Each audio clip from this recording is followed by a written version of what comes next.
And with the latest on a Detroit funeral home where the remains of more than 60 babies and fetuses were discovered last week. A lawsuit filed earlier this year may hold the answer to how they ended up there. Let's get right to the now's Kimberly Craig. She is live in Midtown right now with the very latest for us. Kim, what have you learned? Yes, Carolyn, that lawsuit involves a couple that donated their infant's remains to Wayne State University's medical school for research, but instead they say their baby's body ended up being handed over to Perry Funeral Home.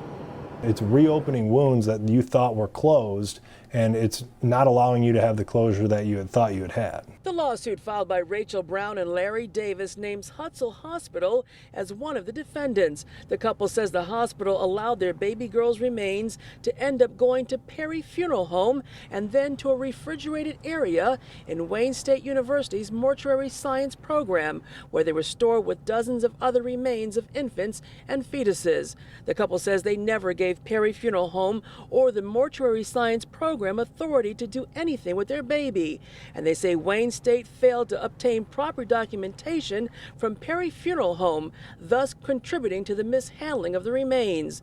The couple filed a lawsuit, and as a result of depositions in the case, their lawyer says Wayne State University stopped storing remains for Perry Funeral Home, and that may explain why so many remains were discovered here on Friday. In 2017, it's a very long story, they were all removed at once and brought back to Perry, is what our evidence suggests, at the request of the Wayne State School of Mortuary Science, due to these lawsuits.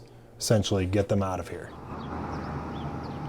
And when police came here on Friday, they found over 60 infant remains. Now, a spokesperson for Wayne State University says the reason they stopped accepting infant remains from Perry Funeral Home to store the infant remains is because they needed the space for embalming work. Now, coming up on Action News at 5 o'clock, question is, why didn't Perry Funeral Home cremate any of the infant remains they claim were unclaimed? We'll have that part of the story coming up at 5 o'clock. For now, reporting live in Detroit, Kimberly Craig for the Now Detroit. All right, Kim, I'm sure parents have a lot of questions. Thank you for the live report. Now